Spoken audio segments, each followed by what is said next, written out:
Hello, this is Danny from CG Dreams. In this video we're going to be looking at the foundations of the human head regarding anatomy, and what we're going to be looking at primarily are proportions, because that's really important. Now I must say from the outset that there is no shortcuts with these things. If you really want good results, you really must go back and look at the foundations, and the foundations always start with the skull. There is a lot to learn with the skull, more than what you think. So if you do go and venture into the skull, it will definitely transfer onto your sculpts.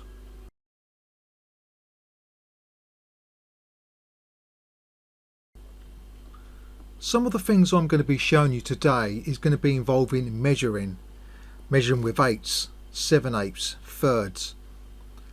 What I want you to remember is you don't have to continue to do this forever. This is just a way to program your brain to seeing things. This is much like anything. When you learn to drive, you have to go through these procedures, but eventually once you get the hang of it, you'll just naturally do these things. It's very similar to when we're taking in knowledge like this. We're going to be using measurements and ways in which we can force certain outcomes by measurements, by sticking to canons, ways of actually being more accurate. But I want you to remember that you don't have to do this forever.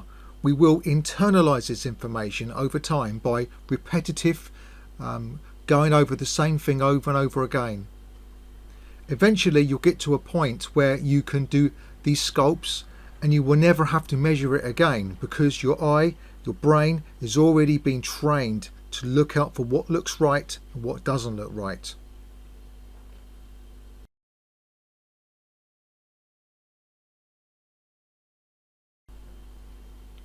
Normally I would start training from the skull, but this is a really big subject. So what I'm going to do is I'm going to be just showing you some basic things on this somewhat hybrid skull human head. You can see that this human head that I've sculpted here hasn't really got any facial features other than some real basic blocked out ones like the nose, the ears. It has got some muscular forms there as well. But the main thing is we keep things simple for the eye to start with, and this will help us focus on the more important things. So let's go into ZBrush, and we're going to be measuring the skull, or the head in this particular case, to show you some fundamental things. The things I'm going to be showing you is how to attain the correct height in accord with the depth, to accord with the width of the head, and where are these highest points or these widest points on the skull. Now it must be said, you can do exactly the same thing in Cinema 4D or in any other program that has sculpting features. So I'm going to be working inside ZBrush, but you can be working in any other sculpting application. I'm going to be using a tool inside ZBrush called Transpose tool, and it enables me to measure things. I'm also going to show you how you can model your own measuring in another 3D application. I'm going to be using Cinema 4D. So let's get right into this. You can see with this measuring tool I'm going to the peak point of the skull, and that peak point of the skull is going to be above the ear, right here. The furthest back point of the skull is right here, and the furthest point at the front of the skull is measured from right here, right where the brow bone is. And then of course the bottom of the skull is going to be right where the chin is. So these are these key points that we're looking at here, between the front, the back, the highest point and the lowest point.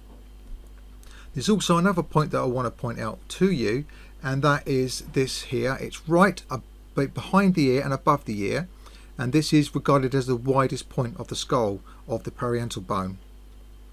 Don't mistake this with the widest point of the face, which is actually the zygomatic bone, or the cheekbone. So there is two widest points. There's a widest point of the cranium and a widest point of the face.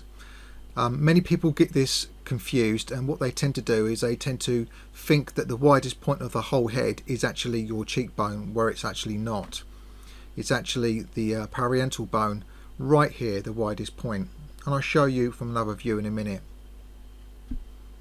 So just to re-emphasize on this, behind the ear, above the ear, highest peak point. The front is going to be at the brow bone, and then we've got the back of the skull right here, and then the lowest point is the chin. It's very important that we understand where we're measuring from and to. So I've calibrated my tool to be right at the peak of the head to the chin. This is regarded as one head unit, and all of the ticks in between here, like a ruler, is going to be set to 8. So that's 8 minor ticks.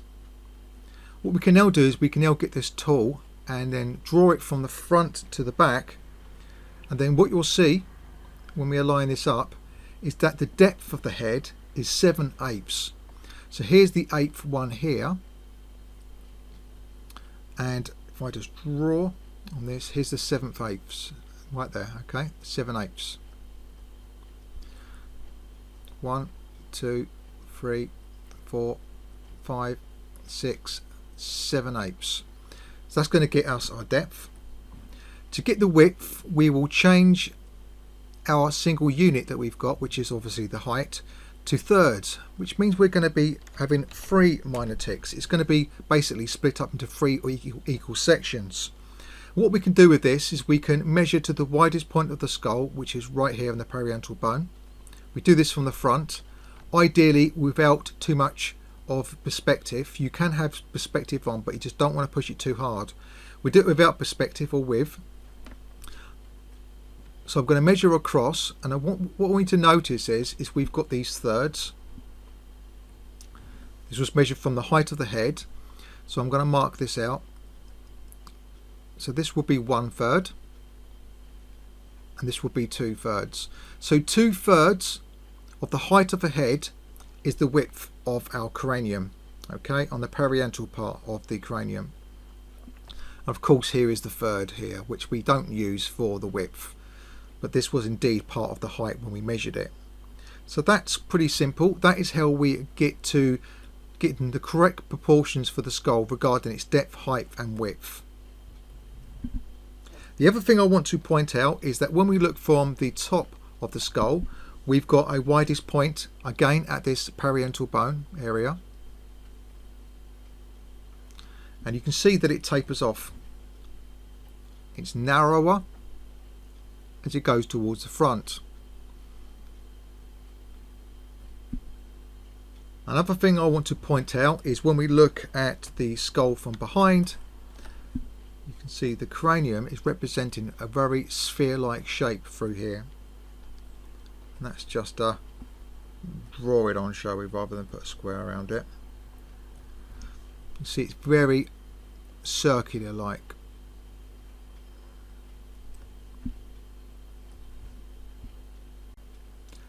So far we've looked at the basic proportions of the skull, but how do we know where to put the features of the face onto the skull? Where do they belong? Well, luckily again we can use some measurements to determine where things belong, and this is how it goes.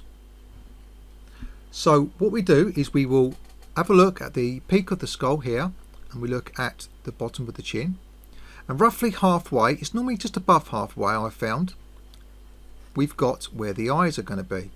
This gives you a good idea where the eyes are going to be, which means that the superciliary arch is going to be right there, because obviously the eyes are in its sockets just here. So this is how we get to find out where the eyes belong. What about the nose? Where does the nose belong? To find where the nose belongs, there's 2 ways which we can do this. The first thing is if we've got the zygomatic bone, which is your cheekbone, in the right place, then it will line up with the bottom of the nose. On the reverse of this, you could go from the brow bone up to where your hairline would be, and it should be the same kind of distance between the hairline to the brow bone, the brow bone to the bottom of the nose, and the bottom of the nose to the bottom of the chin. This is known as the rule of thirds, and I'll just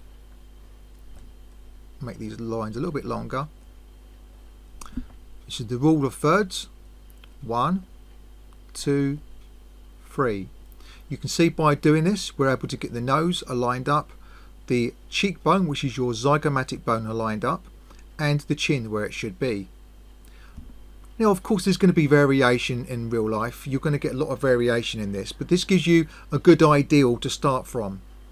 And once you get your good ideal set and internalized into your mind, you're going to better modify this to look like particular people.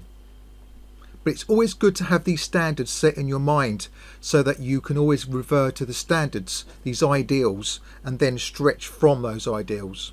It's good to know where your baseline's coming from. Now incidentally, from the halfway point here, that's just to show you this. We do this from a different angle in fact. There's the halfway point that we've already looked at where the eyes are, but there's also a halfway point through the side view of the head. So if we was to mark the brow bone and the back of the skull and go halfway in between this, hopefully you can see what we're seeing here.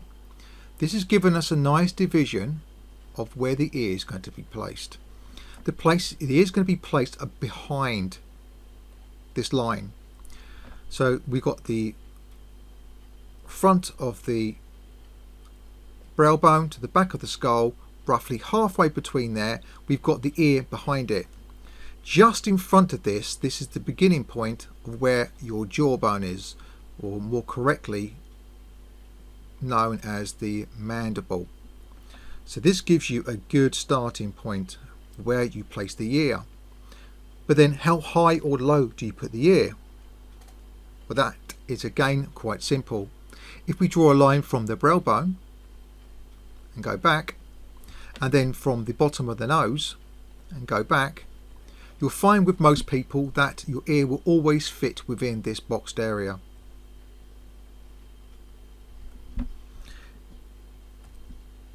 Another one which is very handy to know is where is the bottom of the skull.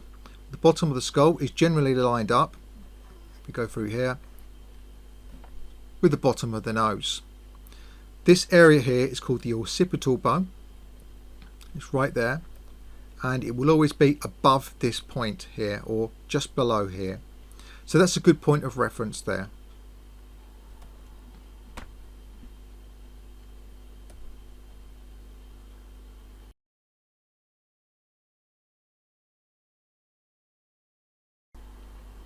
We're next going to be talking about morphology of the head, and this is the difference between the male and the female skull. This points out the major things that you need to understand to make sure that you get these subtle form differences and sometimes quite drastic form differences between the male and the female head. So the first thing I'm going to be pointing out is the glabella. It's a very shallow decline with the glabella for the female. This means that you'll see from the side view here that the glabella is not really going in too deep, and that's just to show you this. Okay, it's not actually as straight as that, so we'll go in right here. That's where the glabella is.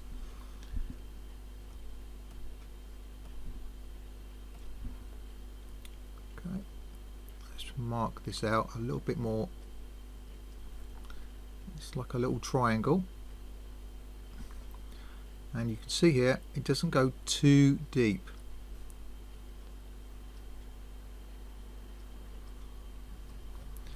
Now this is going to vary obviously from one person to the other, but generally the glabella does not go in too deep.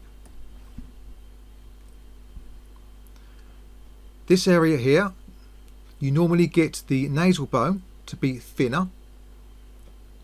It's less chiseled on a female than it is on a male. As you can look at the male form here, it's more thicker and wider. And the glabella is definitely much more deeper, as you can see here. And if you were to look from above, you can see this. There's the glabella for the female, and there's the glabella for the male. It's deeper.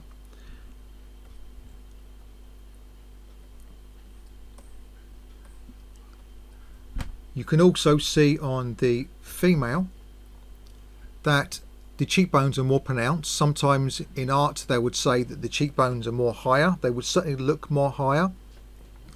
But this is something that you'll definitely see more on females, pronouncing and coming out. And then of course you've got this softer curvature to the female form when it comes to the jawbone. The male jaw is much more chiseled. The more chiseled it is, the more masculine the male is going to look. I'm hoping you can see by now that these forms are much more softer on the female than they are on the male. Moving down to the next part of this image, I want you to notice how the frontal bone here, some people would call this the forehead, is much more rounded, and it actually protrudes out further, much like a baby head. So this frontal bone comes out further, and it definitely jets back a lot more quicker on the male.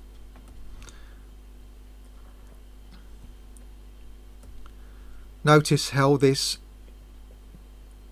brow furrow there is not as deep. It's much more standing out on the male. So this gives you much more deeper eye sockets on the male, and therefore you're going to have much more darker shadows. So you're going to have these darker shadows on the male. It's all about contrast and shadows. And if you want to create darker shadows, you have deeper sockets, have more chiseled forms.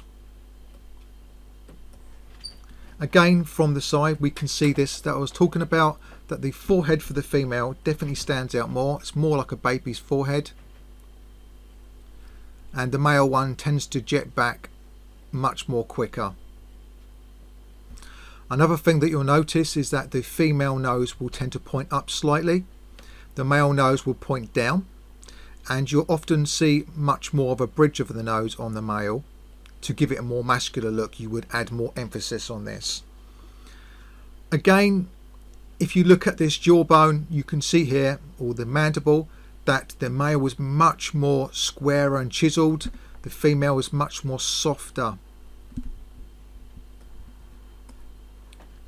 Hopefully what you can see from this is that even though there's no real facial features, there's a clear difference between the male and female.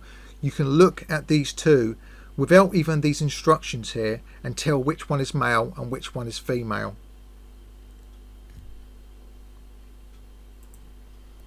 Here we see inside ZBrush again this clear difference between the simple forms of the male versus the female.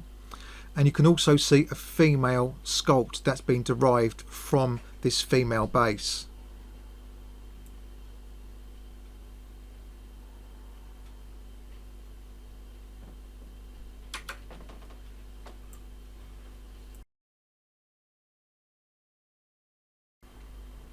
So this is the first critique session on core4d.com, and this is a forum member that's kindly given me their sculpt that's done inside Cinema 4D for me to critique and give some pointers of how we can actually make this even better. We'll also say from the outset that I actually really like the style of this, so if it's meant to be stylized, then it's a really good point and start for doing a stylized character. If we want to make it more realistic, there's a few things that we can do in order to bring it back within the proportions that we've already talked about. And that's exactly what I'm going to do. So the first thing is, let's do some basic measurements. We take this from the side. We're going to get the overall height of the head.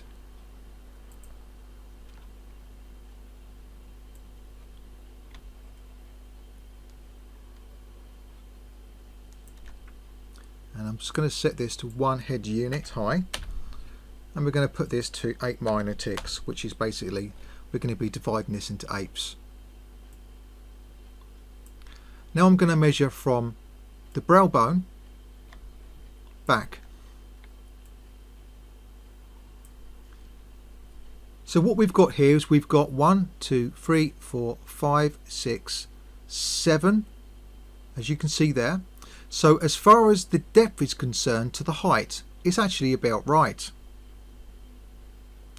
This is the 8th right here. So the depth is actually right on point. Now let's have a look at some other things here. The brow bone going back and the bottom of the nose would give us a place point for where the ears should be.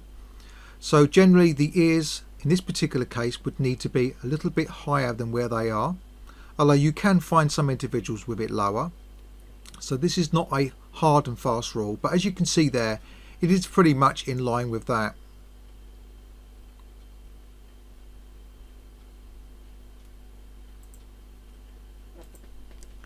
So that's now looked from the front.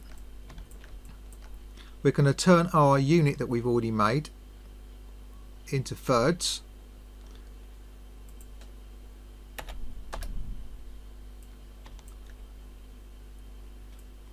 And we will measure across. And as you can clearly see, some work's been done here because we have actually got this at 2/3 to the width. So now let's have a look at the general proportions and positions of the facial features.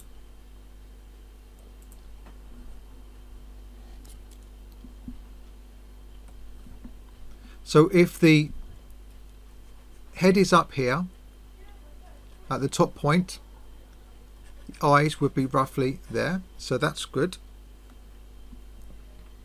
If we've got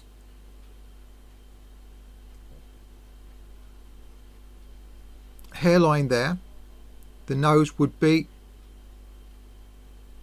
roughly there, the cheekbones would be roughly there, and the chin, as you can see here, could do with being a little bit longer. So generally what it means is that we need to sort out some of the positions of the facial features there. Let's have a look from the top.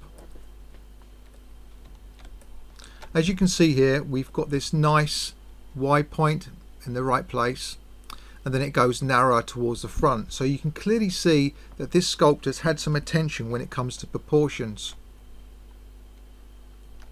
So the main thing that I think's missing here is some underlying forms of the skull, and to understand exactly where the mandible should be in relation to where the ear is. So what I'm going to do is I'm going to go in there and just alter a few of these things. Another thing is that this furthest point back here should be a little bit higher, should be more up here. So we're going to go in there and maneuver some of these things. So we get this peak point and pulling this back.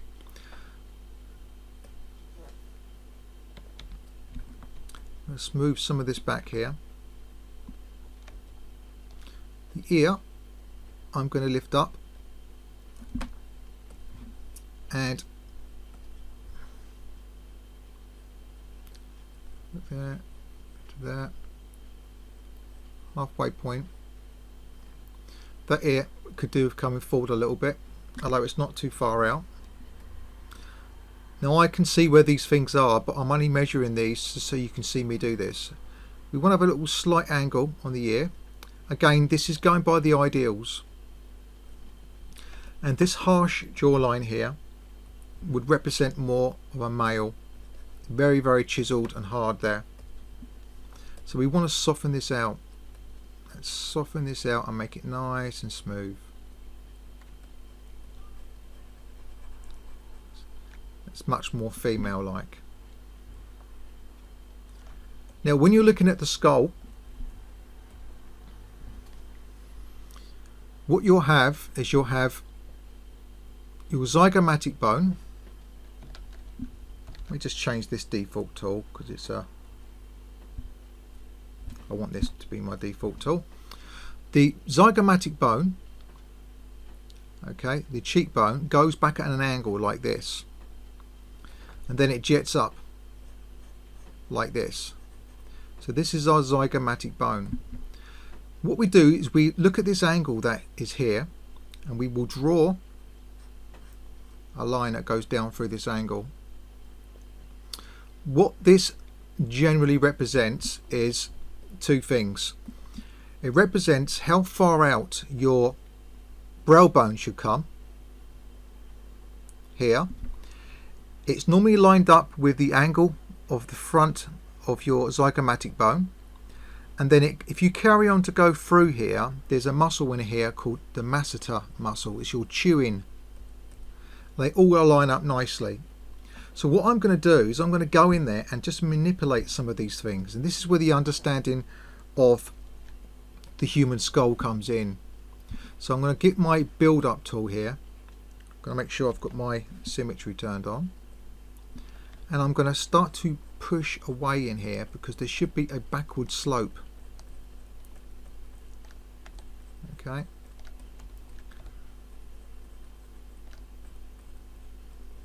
And this is where our cheekbone is going back. Let's build this up. See this backward slope? It's one of those things you don't notice unless you understand it's there. And right here, if it was a male, you could really pronounce this Masseter muscle right there. So I'm just going to leave these strokes in there so you can see what I've done. And because it's a female, you won't have too much of a brow there, but at the moment it's a little bit flat. So I'm going to grab my move tool,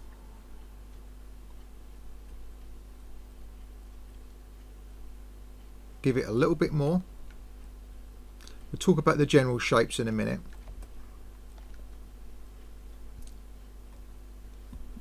And now when we draw down through here, you can see that.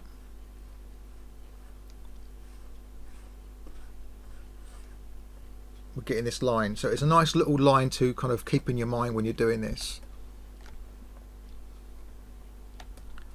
And what you can see that's obvious, that should be obvious, that's coming from this, is just, if I'm removing the flesh away from this, you should start to see what looks like a skeleton come through. Obviously we don't want to go as far as making it look like a skeleton, but you can start to see through these observations that we're starting to see the skull underneath, even if they are a little bit exaggerated at the moment, just for the point of reference here. Now again, we need to understand what's going on around here. I'm just going to pull up a picture of a skull that I've done.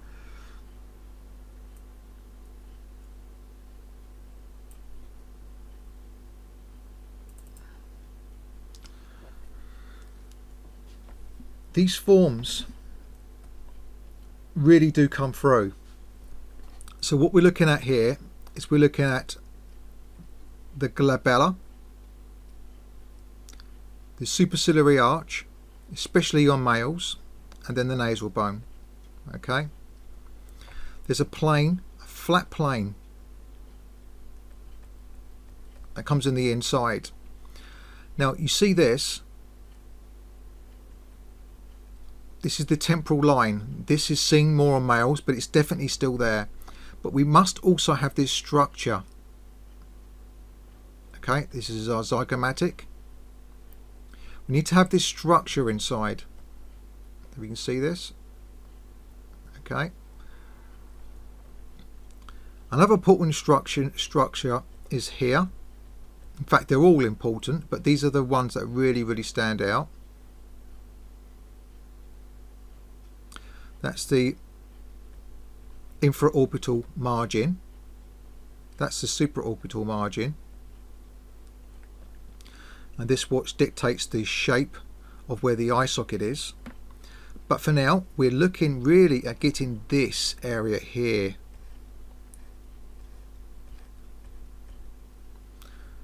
The temporalis area.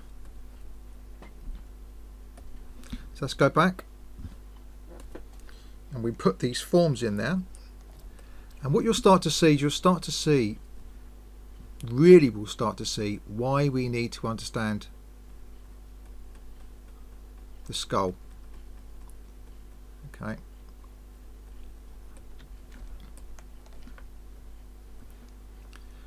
So I'm going to just draw in here.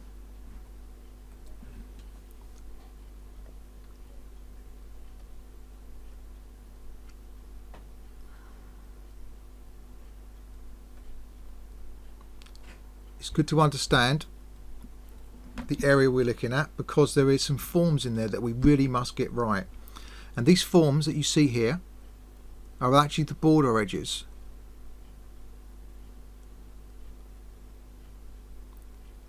If you continue on one like this, it's actually part of the cavity. It's actually the eye socket. Then once you have the eye socket,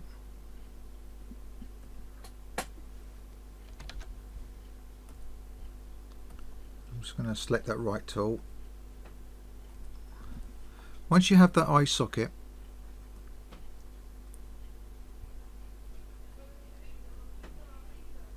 then you understand where these border lines are, and then you can start to build around those border lines. If I just move forward a little bit, when we develop where the eyebrows are going to be, you'll see there's a tail to the eyebrows. So we've got the main form here, and then we've got this turning point where the tail is.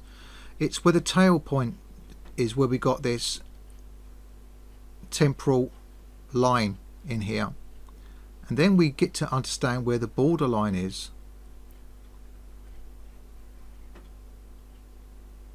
See this?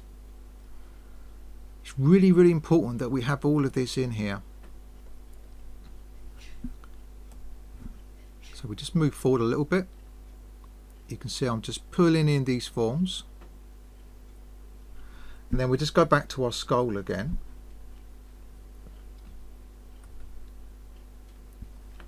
So you can see what we're looking at here. We're looking at this area here. Okay. This all the way around here. Again, remember this angle that I was talking about? There it is. Okay.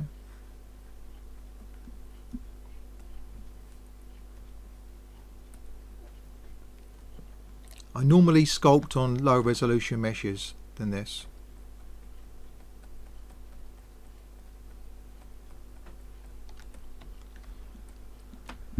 Now what I just did there with those few strokes is to put in a plane change, and plane changes are really, really important. You have to understand not only what the shapes of things are, but how they change in angle, because these plane changes are going to be what gives you the contrast in the certain areas. So what we have here is we have the frontal bone right here, just above the brow here, especially here. You're going to have this shelf that catches light just above here. So we've got this plane change that slightly goes out to the outside. This is more front, the frontal bone. And then when we get to this area here, the temporal region, then it becomes a side plane. If we emphasize on these planes, you'll start to get the shadows in the right places. So that's, for instance, that's just draw out the frontal bone a little bit more.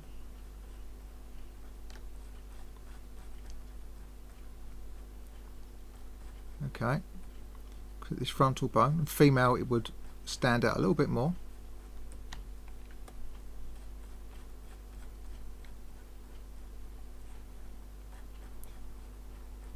Sometimes you can see it in two halves, two little parts, like two little bits there. You can see that sometimes. And we've got this there.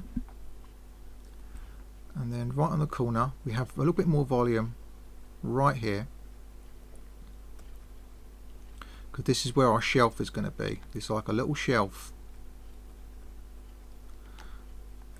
These are the things that you will never see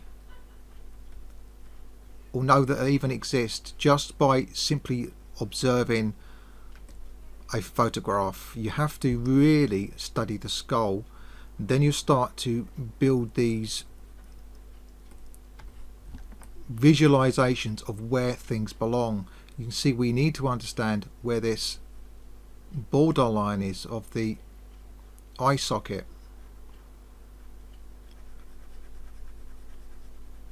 Because straight off the eye socket comes the zygomatic bone. You see that? And it's going to look very lumpy and bumpy working like this because I'm simply working with a high resolution mesh. Now generally, when I'm working from a lower resolution mesh, here's a lower resolution version of your mesh. What I generally do is I will get some of these, well, many of these proportions already in there. So I would, for instance, get this arch that comes in here, and what this arch does is it actually creates this angle for the socket. You see that? And then the arch creates this angle for the zygomatic bone. You can see here, this is creating this area. It's preparing for these forms of the skull. You have to have this in your head, what's happening with the skull, what's really going on. The glabella, where's the angle changes, the superciliary arch, the nasal bone.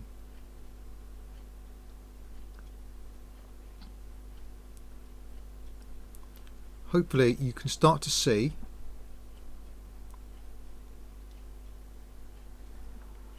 the forms of the skull. Okay.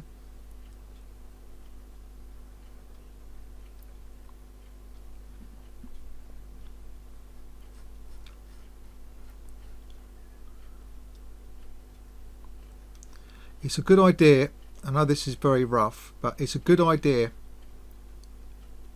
to draw the skull. It really, really is. But I'm hoping that you can see from this, I get these things in very, very early, very, very early on. At this kind of subdivisional level, you can start to see the sockets starting to show that they exist in there now. When you start to do this and you start to get like the zygomatic bone in there, and you understand where is the front and where the side is, the side planes, you'll be able to look at the angle here. I'm just going to show you this in a second. I'm going to really emphasize on this. If you look at this 3/4 view, you'll see the brow. They go in. This is the shelf I was talking about. Captures light. It comes out from a 3/4 view. This is. It goes in. Comes out for the zygomatic bone. Comes in. Comes out right here where the lips are. There's what's called a node. I'll show you in a minute about that. And then it come back out for the chin a little bit. Okay. The only way you're going to better develop these 3/4 views is by making sure you understand where these areas are on the skull itself. So this is why I always tend to do these very, very early on.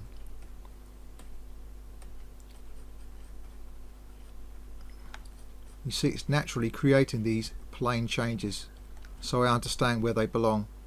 Now the bridge of the nose is going to be there. Because it's a female, I will tend to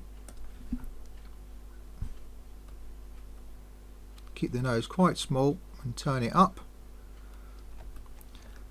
Also, I'll make sure that the upper lip is higher than the lower lip.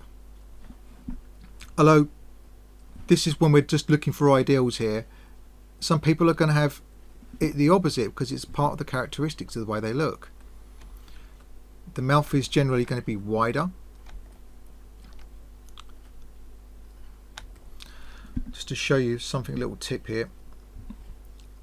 Okay, when you've got the corner of the eye, that normally lines up with the corner of the nostrils, if you've got the eye size right, that is. It's around about 7 eyes width, or the width of an eye should fit in between there. Okay, so this, you can see here that your eyes are too small, but I'm kind of digressing a little bit. But it's good to know that where things are lying, because if you go down here from the tear duct, the side of the wing of the nose and down, this here is where your canine teeth should be lining up. So let's go back to the low resolution version, because that's the version that I would tend to work on. The muzzle area, again, I would build this up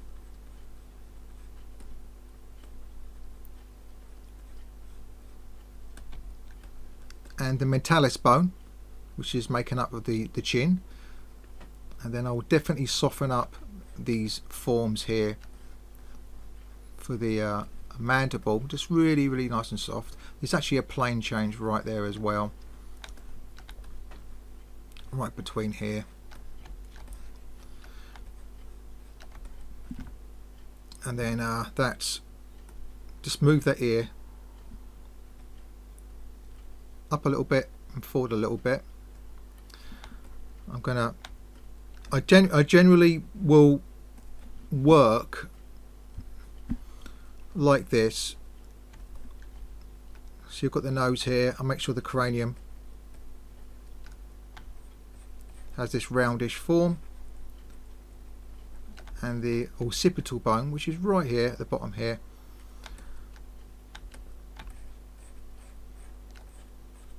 make sure it's nice and round there. Okay, then it goes in like that. Hopefully you can see what I'm producing here by making these little changes. Now the peak back of the skull would be more like up here. The peak at the top of the skull would be more like here. I'm going to emphasize on this just a little bit in a minute.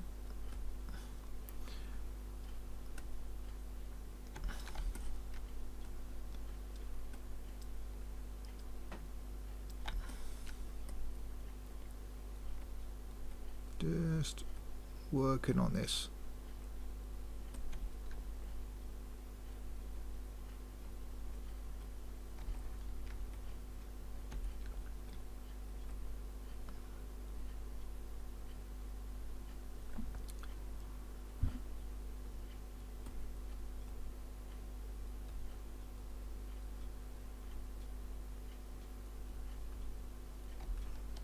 I won't go for the entire thing because I'm just trying to give you some pointers for your next sculpt there.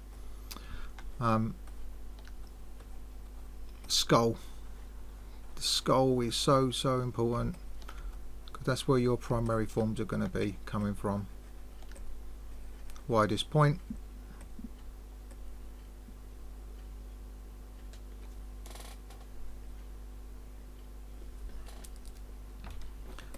And we will continue to work away. Now on the skull there's a little bit of bone here called the mastoid process, and off there is a muscle called the Sternocleidomastoid. Big muscle. Now in order to have this, we have to have at least some other forms in place. This is why when you're doing a sculpt of a head, you want to at least get the neck and part of the shoulders, because they all connect to each other. You want to at least get this there, otherwise you're missing too much otherwise. So we go back to the clay build up now, and I'm just going to put this Sternocleidomastoid in.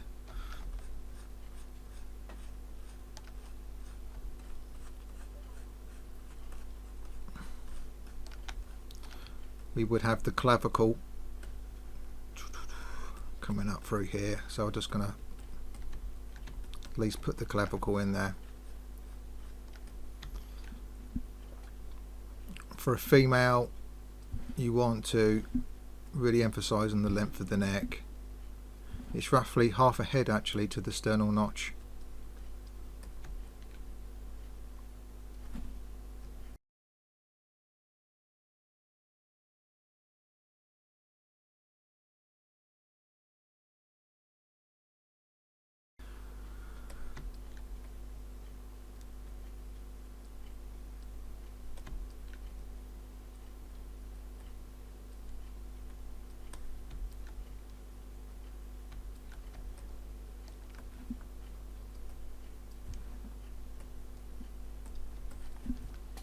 Of course I'm doing this real time, so it's a timely consuming process, so I'm going to try and cram as much as I can in this for you. There's a lot of form to be had in the nose area. What I'm trying to do here is I'm trying to establish planes, I'm trying to set boundaries. Where are the boundaries? Where is the eye socket?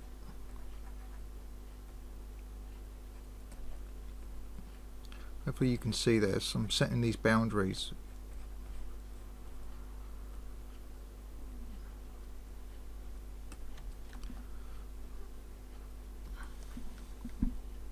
And let me just draw on what I'm pulling in here. So we've got the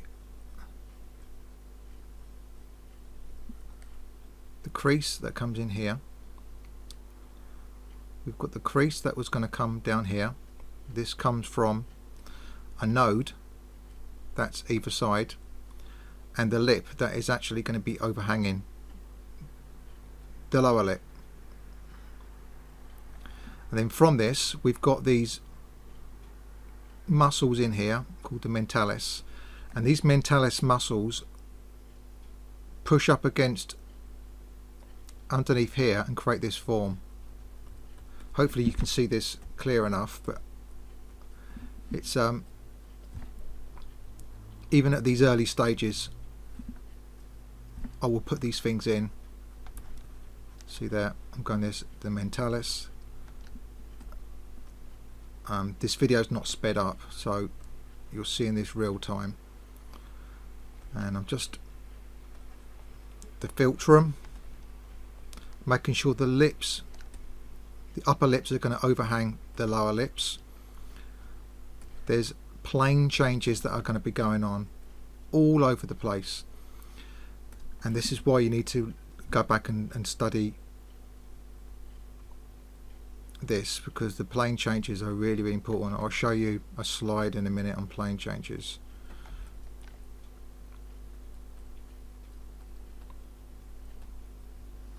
So here is some form changes here where the planes are changing. You can see I'm separating them off. We got the nodes here. You can see here we've got a middle section and we've got the two sections either side, and these are really all one piece, but they do have a distinctive form change, like a frontal plane, and these go off to a side plane, you can see here, but they're kind of obviously curvatures. And then of course you've got this extra little bit of detail underneath the lip, and something I'm going to show you a little bit later on another part. Again, these are features and there are plane changes. You can see here there's actually, you can just about see it right here, there's a plane change, so it's like a little sharper area. And see if I can highlight this to be more clearer for you. I'm going to dot it. You see right there, it's more tighter just here, just where I've got this showing here, so that we've got an underplane underneath here. If you understand and see these plane changes, you can emphasize on them, and that's what makes something pop out and stand out. And sometimes you just don't know what it is about a piece of work that you're looking at which makes it look so good, until you understand that it's actually contrast, and contrast is created by making these plane changes more drastic in certain areas. You're controlling your artwork by understanding where these plane changes are, because plane changes are all about how light hits these particular planes. So you're going to get lighter areas that are highlighted, like on top of the lips. You're going to get areas like on the bottom of the lips where we're going to have more shadow. Again, you can see these very distinctive planes. The green is the frontal plane, the red is the side plane, and the blue is the down plane. This means that the blue is going to get very much a lot of shadows underneath there. If you've got the camera angle, obviously the lighting angle from a certain direction, where you can actually be hitting a shelf on top. So on top of here, the nose, you're going to see more light. You just got to understand where the light's hitting and then emphasize on these plane changes where you want there to be more contrast or less contrast. This one again is emphasizing on plane changes. In this particular case, we're going up to the nasal bone and we're going up to the glabella. Here I've drawn out some plane changes. This is where directions are starting to change. So let's just highlight a few of these. I'm just going to dot over them. So you can see here that we've got frontal planes here. Then we've got a very tight side plane which is going down here in the yellow. Okay, this is frontal plane. Generally from the side of the eye socket, you see right here, down to the chin. This is where we have a plane change between what's regarded as front to what's regarded as side. So you can see all this area here that I'm drawing over. This is all side plane. This is front plane. This is how we get these contours in our sculpts. Contours are created by shadows. Here you can see the sculpt that I did on the right of this skull is conforming to, or shall I say, the sculpt that I've done on the left is conforming to the skull sculpt that I did on the right, and you can see how it's conforming to these shapes. So the glabella and the superciliary arch. So look, the superciliary arch, you can see where it is between the two. This glabella, nasal bone, see that? Look at this side plane of the nose. This is a side plane, and see this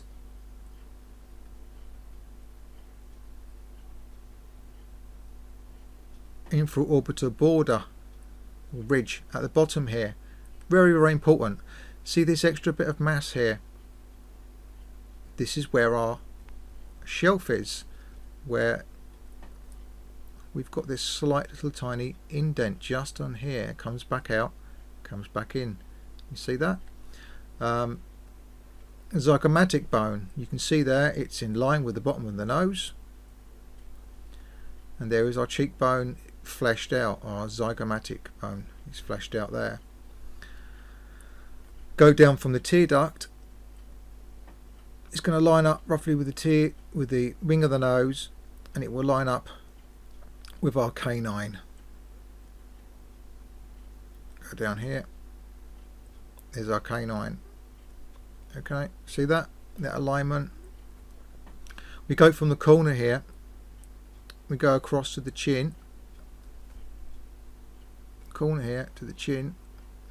This is where our side plane is really going off to the side plane there. See this area here I'm dotting out? This would be our frontal bone. You can clearly see it on the sculpt.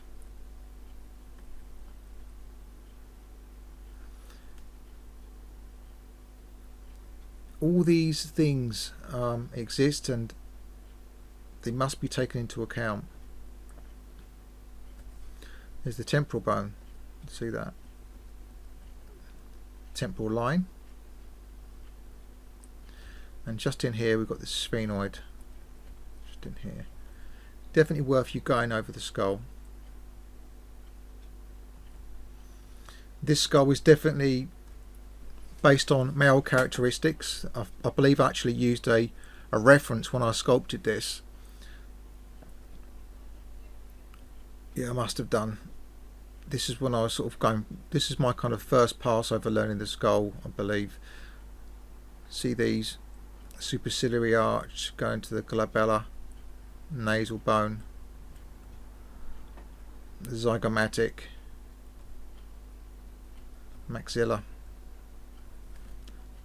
Frontal bone,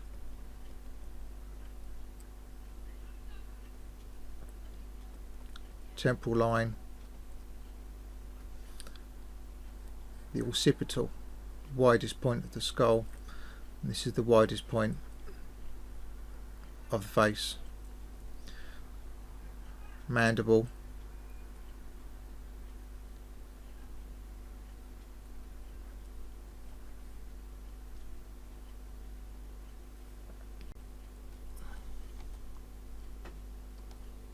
let's bring this forward a little bit. As you can see, the eyes are being lost a little bit there. I want the female nose to be pointing up a little bit. All this is pretty good. Don't want too much of a tight area here. The eyes need to be larger, so I will just pull these out a little bit. I'm not sure if I can mask off these to make these a little bit bigger. Yeah, I can. Good.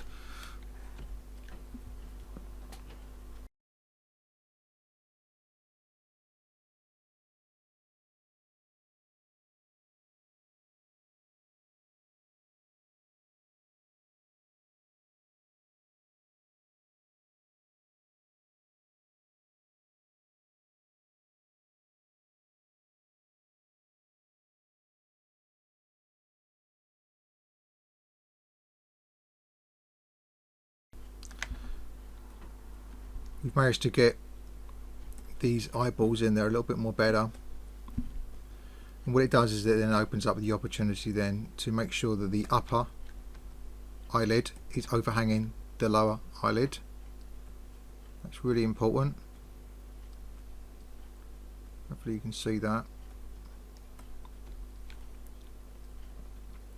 Eyes are not like lemons in their shape,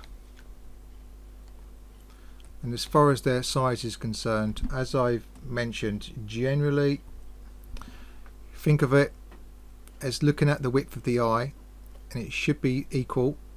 You should be able to fit an eye in between. Okay, the general gap in between should be an eye. 7 eyes, I believe it is, to the width, but these are things that I've kind of not looked at for a while because I've kind of internalized a lot of this information. Now we want no details in here at the moment. We just want basic shapes, very basic shapes.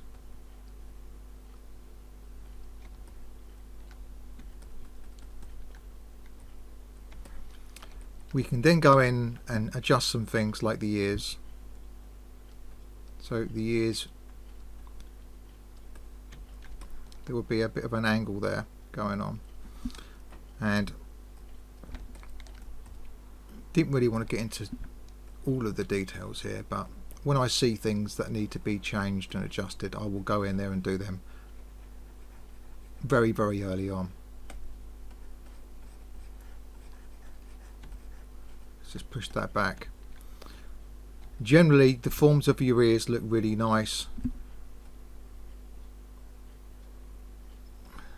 Just going to inflate this and inflate this. This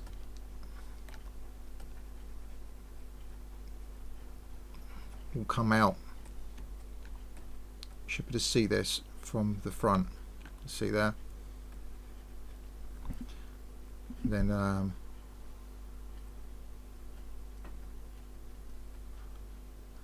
we'll pull this in. Hopefully you can see what I'm doing here. You are going to get some variation in here, but you can see I'm just putting a little bit of style into this. In general, I think you've done a really nice job of these ears.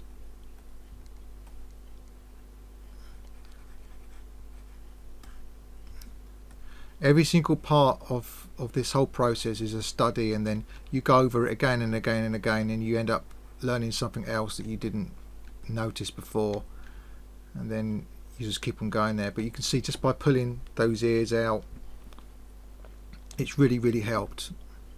That this person's looking quite old at the moment. This is because it looks very wrinkly like.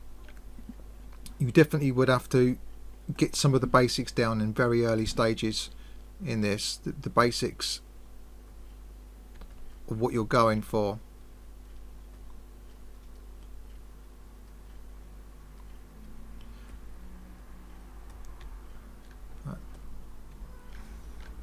See, on this sub D level at this moment, I'm going to delete the higher sub D level, and I'm going to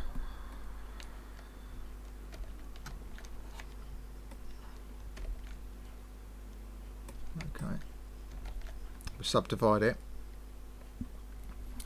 and then I will smooth everything back.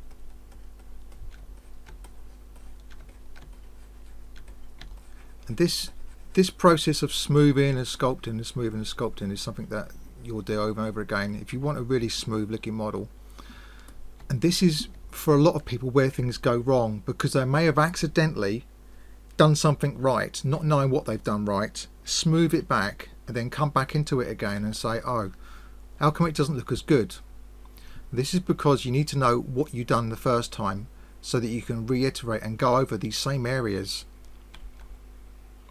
You've got to better go over these same areas.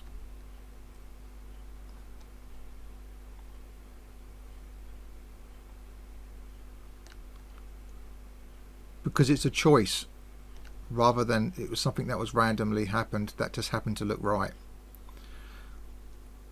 Now I'm going to show you what I'm doing inside here in the moment. Just pushing this back.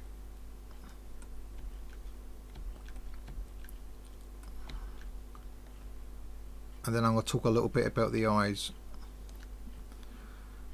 the shapes and forms of the eyes, and the orbital cavity. Okay, it goes down. It's at an angle. Okay, I'm putting emphasis on this just so you can see what I'm doing.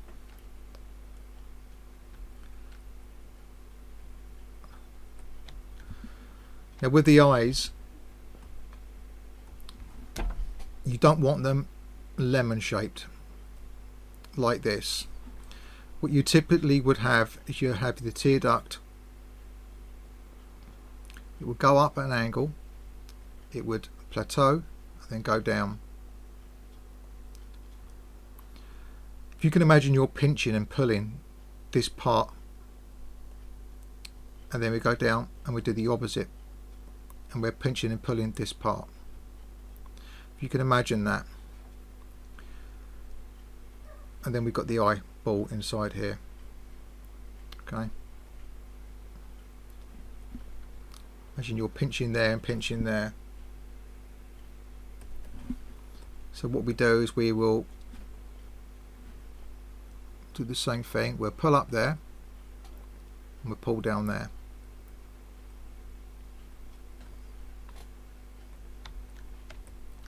Hopefully you can see how there's a little bit more shape to there now. Now the eyes are still on the small side at the moment, but for the time that I've got, I'm going to be working with what I've got here.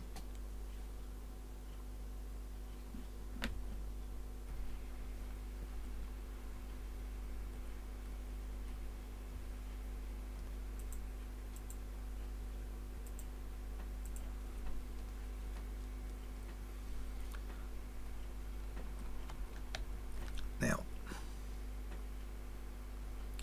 eyelids. Typically, you have this twisting movement that going on around here, and it comes across like this.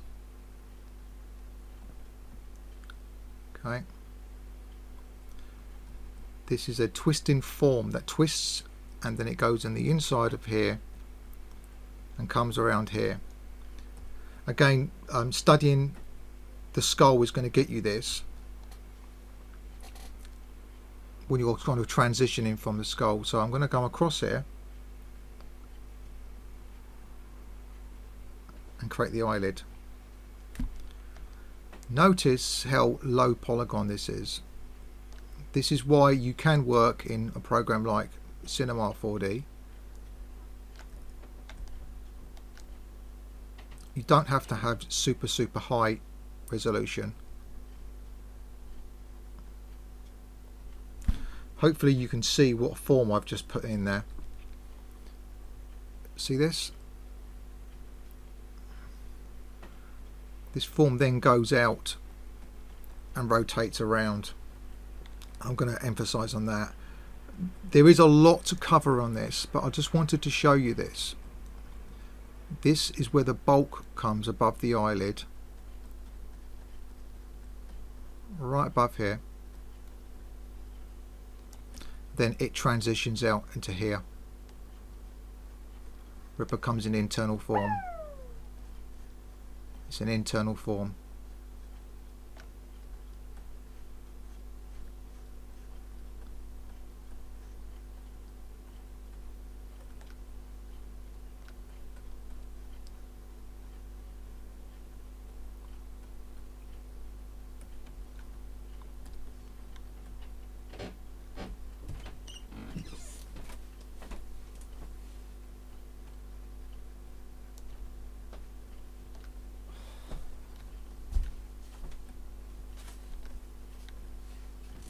When's Mum back?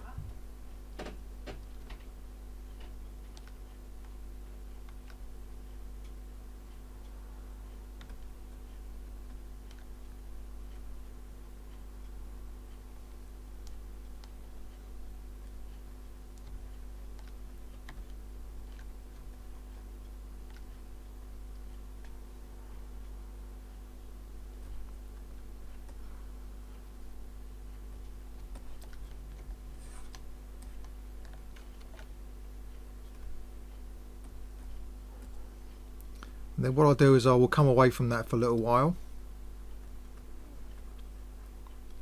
and start working on other areas. And as you'll find out as you do more and more sculpts, you'll find that there's parts of the face that just need their own study, like the nose, for instance. I've done a whole study just on the nose, and I never thought when I started this many years ago that I would ever be studying just the nose, but there's so many forms to there.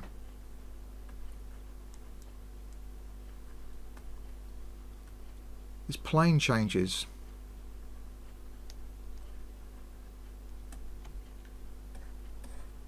I won't take this to its completion, but I'm hoping that you're going to better see the fundamental things I'm putting in place. And if you look at the sub D level that I'm not on a very high sub D level at all. You don't really need to go too high too soon. It makes things very difficult.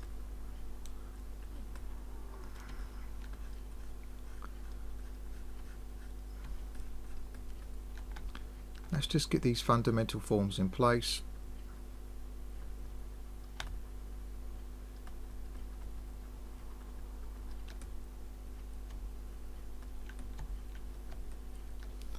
I mentioned earlier on about nodes.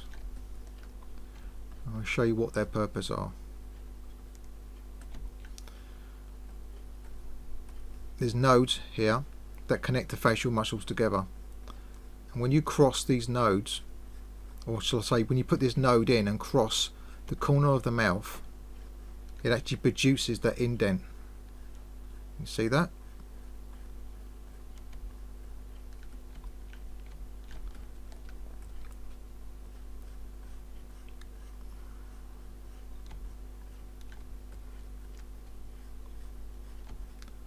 We're just separating the side plane off there a little bit.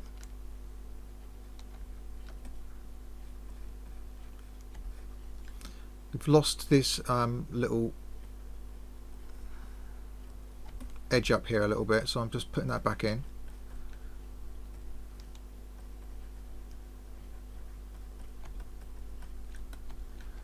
Okay. When you smooth things back, you do tend to lose some of those forms, but if you understood what you did in the first place, it's not a problem because you can just put them back. I remember the first few years of doing this, I thought I was getting somewhere, then I kind of regressed, and then I thought I was getting somewhere again, and it went on like that for a while, and I didn't realise why sometimes it was looking good and sometimes it was looking really bad. And it was down to me not understanding what accidents I was making. Happy accidents, you could call them. These happy accidents that I was making weren't very happy when I didn't know how to reproduce them.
So what I'm going to do is I've decided I'm going to go into a second part for this because there's much to cover, but I don't want to try to cover everything because there is so much to cover you wouldn't believe it.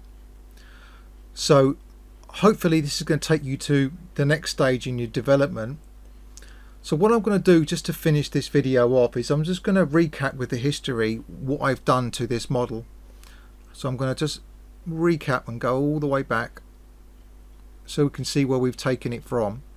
So this is where we've gone from, and you can see here as I go forwards I'm establishing, let's go a little bit closer here, I'm establishing the skeletal landmarks. You can clearly see here, if I just scrub backwards and forwards, I'm re-establishing the skeletal landmarks. This is something that I would do from the very beginning, but in your particular case I'm just putting them in there so we can re-establish them. And then once we do that we can start to see where other things are line up, where they belong with each other. So I'm starting to pull them in closer and closer. Now you notice at this point I'm starting to pull out the neck area and the shoulders, because really when you're sculpting the head you do really at least want your clavicle and the top part of your shoulders, your trapezius at least, that area.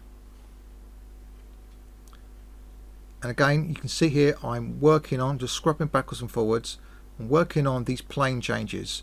I'm putting it down so it's very solid as to where's the front, where's the side, and where are these forms that are coming from.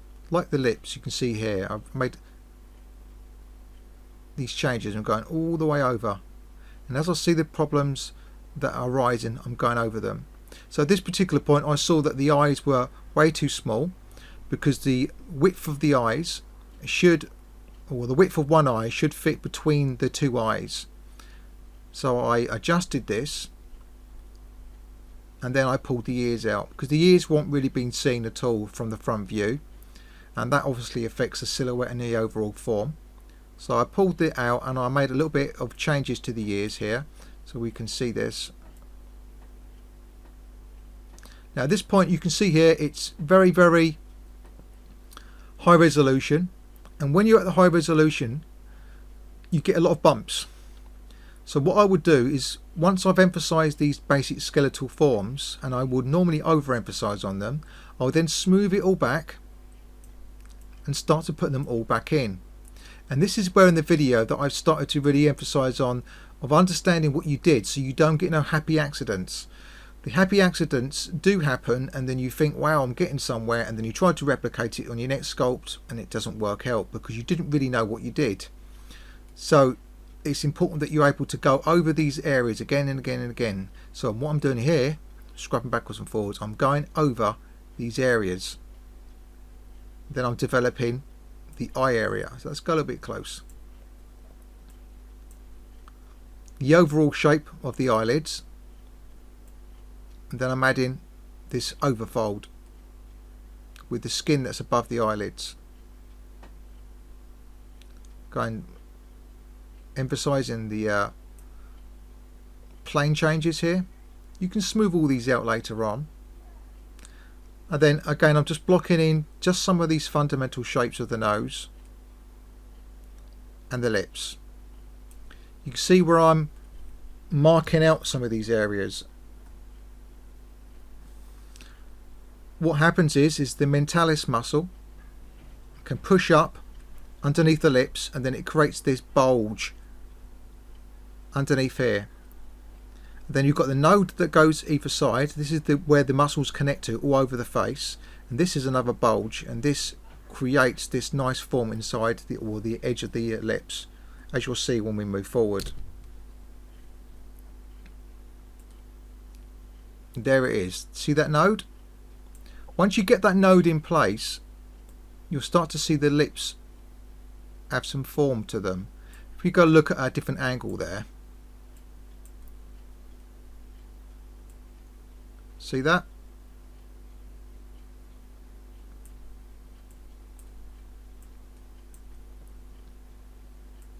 Now I'm doing this as a very general sculpt, just to sculpt over your work, but I would always use references to kind of steer me in a particular direction of the look I'm after.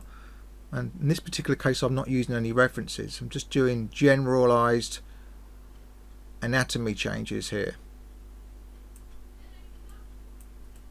It's probably a good place to stop.